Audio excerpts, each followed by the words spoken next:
La semana pasada habíamos hablado acerca de la alegoría que representan Sara y Agar, y hoy vamos a continuar con la segunda parte. Para ello vamos a ir nuevamente al pasaje de Gálatas, capítulo 4, versículos 21 al 31.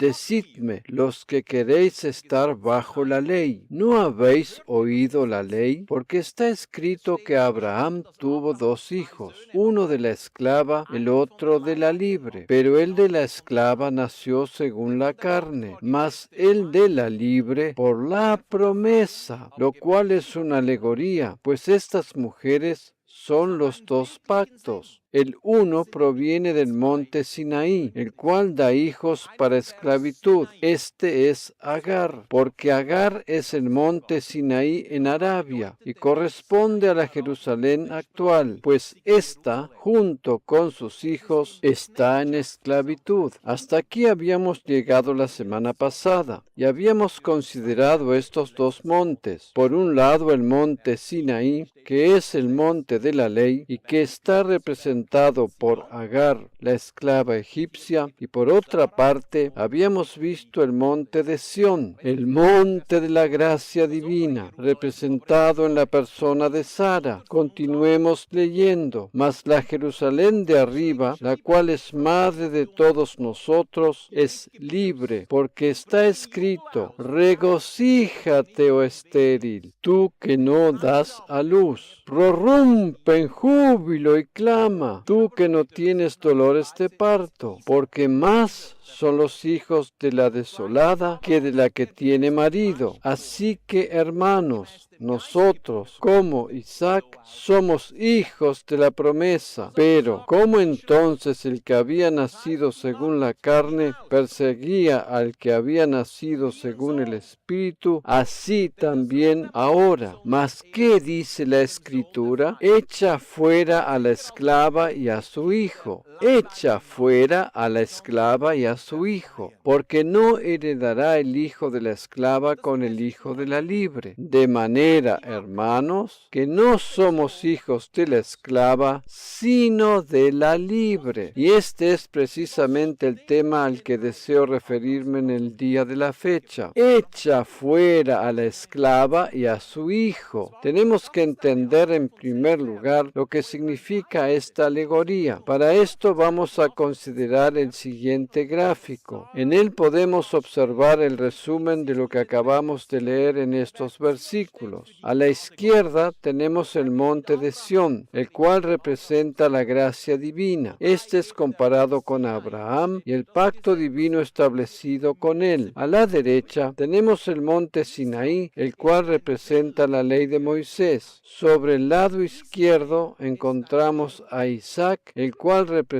la justicia divina, mientras que sobre el lado derecho aparece Ismael, que representa el legalismo. Mientras que un monte nos habla de la libertad del nuevo pacto, el otro nos habla de la esclavitud de la ley del antiguo pacto. Por un lado tenemos la nueva Jerusalén, la Jerusalén celestial sobre el monte de Sión, en contraposición con la Jerusalén actual sobre el monte Sinaí, la cual está en esclavitud. El monte de Sión está conectado con la colina del Gólgota, lugar donde Jesús pagó el precio de nuestra redención. Este monte es la contrapartida del monte Sinaí, donde Moisés recibió la ley o los 10 mandamientos. Por un lado tenemos a Sara e Isaac, y por el otro lado a Agar e Ismael. En la casa de Abraham había solo una persona o ama de casa, así como también solo una criada o esclava. En este pasaje que acabamos de leer, encontramos que tanto Sara como Agar representan respectivamente dos pactos.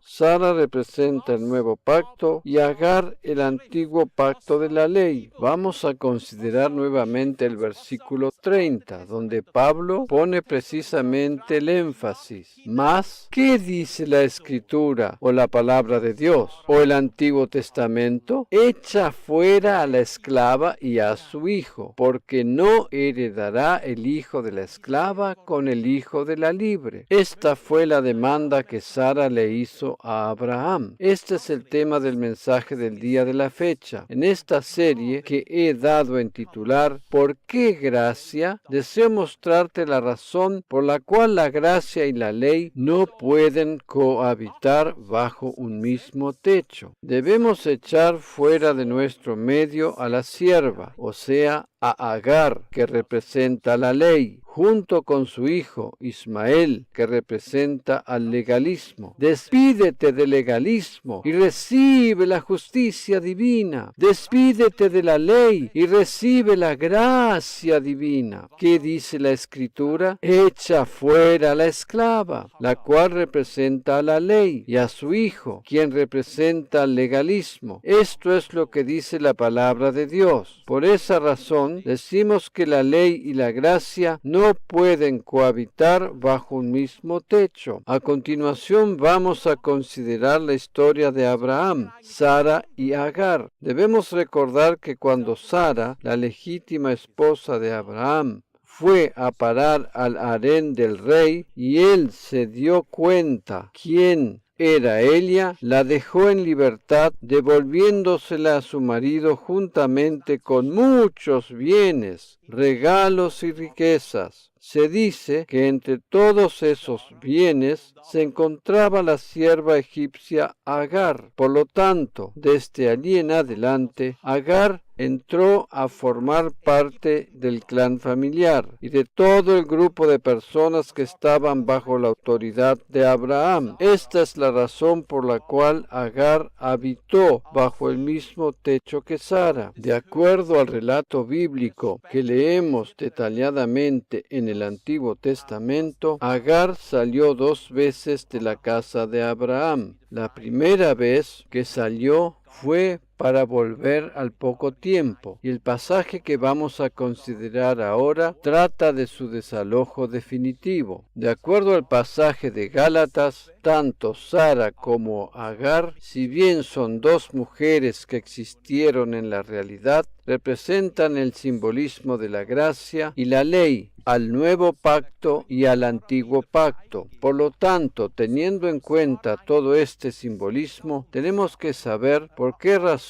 Agar fue expulsada 2 veces de la casa de Abraham. La primera vez que ella salió de la casa de Abraham fue antes del nacimiento de Isaac, el cual era el hijo de la promesa. El contenido simbólico representa el tiempo de la ley antes que Jesús llegara a la tierra. La ley permaneció por un total de 1500 años, a saber, desde su entrega a Moisés en el monte Sinaí hasta que Jesús murió en la cruz y resucitó al tercer día. Después de la obra de Cristo en la cruz, la ley perdió su vigencia y fue abrogada, poniendo fin así al pacto de la ley para dar paso al nuevo pacto, el de la gracia, el cual rige hasta el día de hoy. Cuando entendemos que Agar representa el pacto de la ley, el cual conducía a la esclavitud, entendemos también por qué razón pudo volver a la casa de Abraham después de haber salido la primera vez, y era porque todavía no había nacido el hijo de la promesa. La ley tenía derecho a existir en tanto y en cuanto el hijo de la promesa, Jesús, no había llegado todavía a la tierra. La segunda vez que Agar salió de la casa de Abraham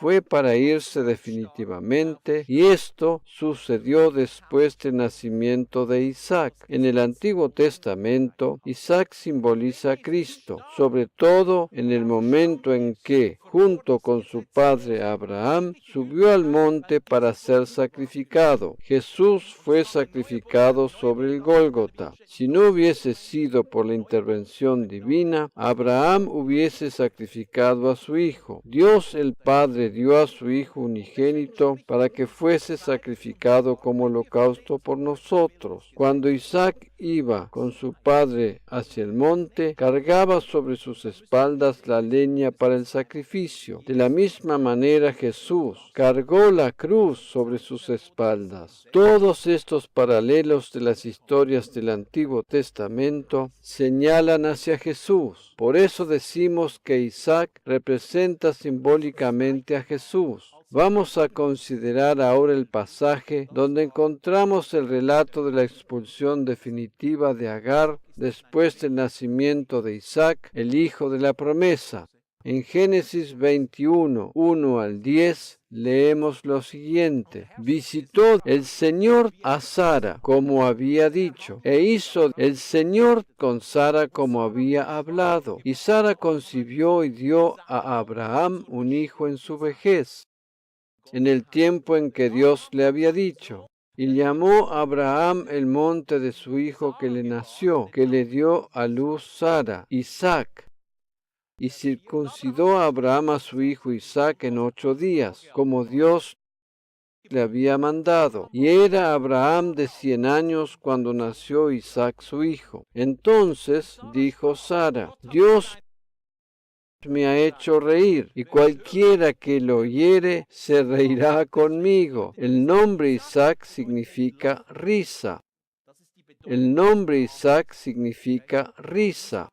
Y añadió: ¿quién dijera a Abraham que Sara habría de dar de mamar a hijos? Pues le he dado un hijo en su vejez. Y creció el niño, y fue destetado. E hizo Abraham gran banquete el día que fue destetado Isaac. Y vio Sara que el hijo de Agar, la egipcia, o sea, Ismael, el cual ésta le había dado a luz a Abraham, se burlaba de su hijo Isaac.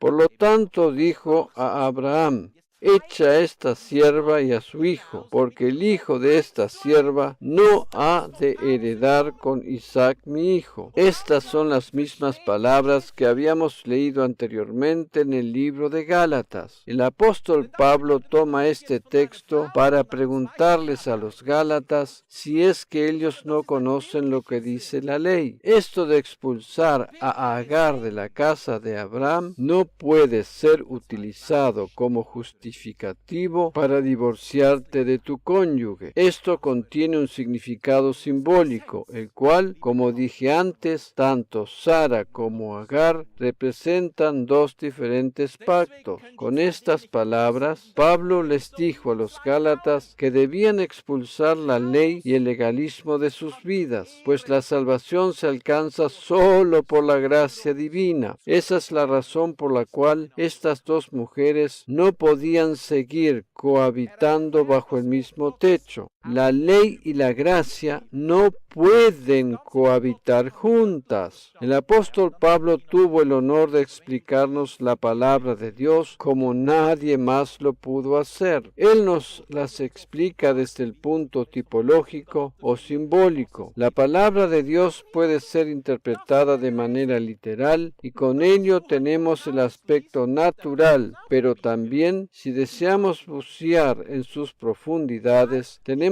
que conocer su tipología o simbolismo. Precisamente por medio de las tipologías descubrimos significados tan profundos como el que estamos considerando en el libro de Gálatas. Estas palabras que leemos nosotros hoy en el Nuevo Testamento, esto de echar fuera a la sierva y a su hijo, son las mismas palabras que había leído Pablo anteriormente en el Tanaj o Antiguo Testamento. Él, al leer esto, recibió revelación y se dio cuenta que hasta ese momento no se había comprendido correctamente este pasaje, pues su significado más profundo tiene que ver con una comparación entre la gracia y la ley. El antiguo pacto con la ley y el legalismo debe ser puesto de lado porque no pueden cohabitar juntamente con la gracia del nuevo pacto. Sara le dijo a Abraham que el hijo de la sierva Agar no habría de heredar con Isaac su hijo. Las bendiciones divinas no se heredan por medio del mérito propio, sino por ser hijos o hijas de Dios. Ahora conocemos lo que significa eso de echar fuera a la sierva y a su hijo. El nuevo y el antiguo pacto no pueden cohabitar juntos. El nuevo vino no puede ser echado en un odre viejo. La vida de resurrección puede manifestarse recién a partir del momento en que la piedra que bloquea la entrada de nuestro corazón es quitada del medio. Así como Dios abandonó el monte Sinaí para trasladarse al monte de Sión, debemos hacer lo mismo nosotros. Trasladémonos de Sinaí a Sión. Recibamos 100% de gracia sin ningún tipo de mezcla. La única manera de avanzar exitosamente en la vida cristiana es solo con 100% de gracia y 0% de ley. Es interesante notar que cuando escuchamos un mensaje legalista, este nunca contiene 100% de ley, sino que por lo general, se trata de un porcentaje de ley mezclado con un porcentaje de gracia. Tal vez 50% gracia, 50% ley, o por ejemplo, 70% gracia y 30% ley. La cuestión es que esa mezcla se hace presente de una u otra manera. Ahora comprendemos lo que significa eso de echar a la sierva, ¿verdad? A menudo se trata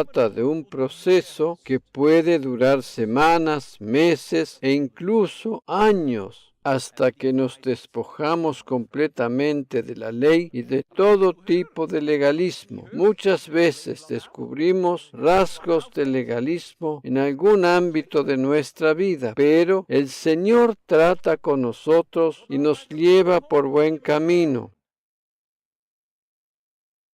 Frecuentemente las cosas que en nuestra vida nos causan molestia y nos desaniman son precisamente aquellas en las cuales Dios trabaja en nosotros para que podamos superarlas. Hay algunos entre nosotros que se exasperan cuando escuchan la enseñanza en determinados temas, sin darse cuenta que esos son precisamente los puntos que Dios está tratando de corregir. La corrección casi nunca produce placer, pero cuando es aceptada y atesorada, conduce hacia la libertad. Por eso, prestemos atención a aquellas cosas que nos producen molestia y enojo, pues generalmente son aquellas de las que Dios nos quiere liberar. Dios desea que seamos cada vez más y más libres. Por eso es bueno aceptar su corrección. Si persistimos en el enojo y la desobediencia, terminaremos arruinándonos la salud. ¿Por qué nos insta la palabra de Dios a echar fuera todo tipo de legalismo de nuestro medio? Para que la risa, el gozo o la alegría puedan volver. Recordemos que el nombre Isaac significa risa. La Biblia dice que el gozo del Señor es nuestra fortaleza. Cuando nos despojamos del legalismo, el gozo y la alegría vuelven a ocupar un lugar importante en nuestro hogar. Cuando los hijos son criados en un ambiente legalista, pierden la alegría y el gozo del cristianismo. Un hogar donde hay mucho gozo y mucha risa es un hogar donde hay mucha gracia. Lo mismo es a la inversa. No deseo hacerte sentir mal con esto, pues hay ocasiones en que yo me tengo que poner serio con mis hijos y llamarles la atención por algún mal comportamiento. Pero así y todo, en nuestro hogar hay mucho gozo. En una casa donde no se escuchan demasiadas risas es posiblemente porque hay mucho legalismo. En estos hogares casi todo tiene que ver con reglas y órdenes, y las expectativas de los padres en cuanto al comportamiento o rendimiento de sus hijos. Los niños que crecen en un hogar así solo conocen reglas y expectativas. El deseo de Dios para tu hogar y tu familia es que haya gozo y risa. ¿Cuál es el propósito de la ley? La ley le fue dada al pueblo de Israel para que se diera cuenta que necesitaba un Salvador. El ser humano que se daba cuenta que no podía cumplir las demandas divinas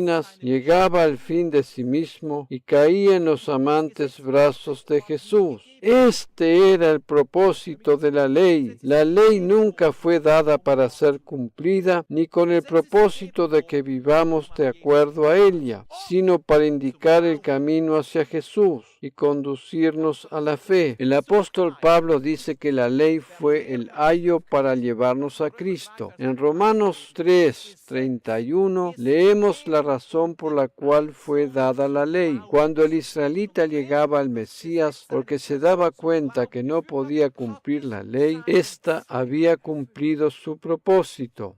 Luego, por la fe invalidamos la ley en ninguna manera, sino que confirmamos la ley, La ley fue dada para conducir al ser humano a la fe. El propósito por el cual el pueblo de Israel recibió la ley fue para que llegara al Mesías. La ley nunca les fue dada a los gentiles. La ley fue dada solo al pueblo de Israel con el propósito de que llegara al encuentro del Mesías. Esta es la razón por la cual el Antiguo Testamento tiene tantas simbologías que indican hacia el Mesías. Un ejemplo de esto sería Josué 1:8. Nunca se apartará de tu boca este libro de la ley. El libro de Josué sigue inmediatamente después de los 5 libros de Moisés. Dios le dijo al pueblo de Israel que no dejaran el libro de la ley y se refiere al Tanaj. Nunca se apartará de tu boca este libro de la ley, sino que de día y de noche meditarás en él, para que guardes y hagas conforme a todo lo que en él está escrito, porque entonces harás prosperar tu camino y todo te saldrá bien. Josué, como líder de todo el pueblo, recibió estas instrucciones de parte de Dios. Ellos debían meditar en la palabra de Dios. En aquel momento, las palabras dadas por Dios estaban escritas en la ley.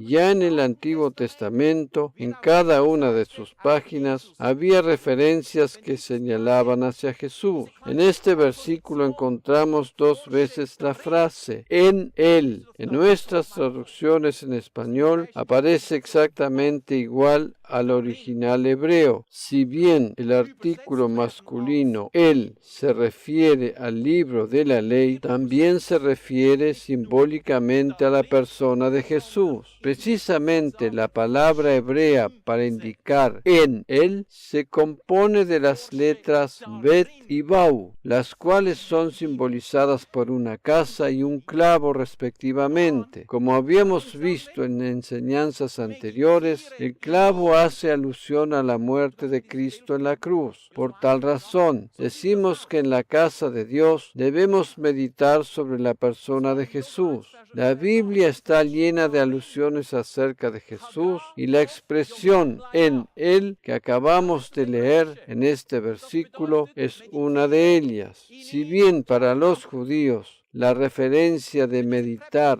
en él se refería concretamente al libro de la ley, para nosotros como creyentes se refiere a meditar en lo que Cristo hizo por nosotros. Jesús es revelado en cada una de las páginas de la Biblia. Habíamos dicho antes que la ley le fue dada a los judíos para que dirigieran su mirada hacia el Mesías y para llevarlos a la fe en él. Este era el propósito de la ley. El término que en español se traduce como meditar es la palabra hebrea Hagá y está conformada por 3 letras, a saber G, o sea H-E, Gimel y G, o sea H-E. Como ya hemos visto en otras oportunidades, la letra hebrea G-H-E, la cual es la quinta del alfabeto, simboliza la gracia divina. divina. En la palabra Hagá aparece esta letra 2 veces y en medio de ellas la letra Gimel, la cual es simbolizada por medio de un camello. En el tiempo al que nos referimos, el camello era utilizado como medio de transporte. Precisamente la letra Gimel equivale a transportar. Por lo tanto, la palabra meditar significa literalmente gracia que transporta más gracia. Cuando meditamos en Jesús, el cual es la gracia divina personificada, su gracia misma es transportada a nuestra vida.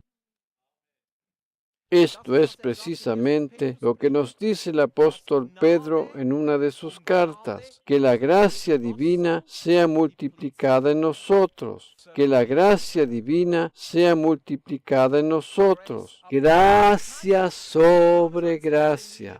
En Juan 1:16 leemos, porque de su plenitud tomamos todos, y gracia sobre gracia. ¿Qué es lo que trae esa gracia sobre gracia? Una ola de gracia detrás de la otra en nuestra vida. Cuando meditamos en Jesús, cuando meditamos, pensamos o reflexionamos en Jesús, estamos transportando su gracia sobre gracia a nuestra vida. Dios le aconsejó a Josué que meditara en él, y eso quiere decir que al hacerlo, Josué habría de descubrir la persona de Jesús simbolizada en la misma ley, cuyo propósito principal era señalar hacia el Mesías y llevarlo a la fe en él. Cuando el ser humano se llegaba a dar cuenta que no había manera de poder guardar los 10 mandamientos, debía reconocer inexorablemente que necesitaba la ayuda de un Salvador.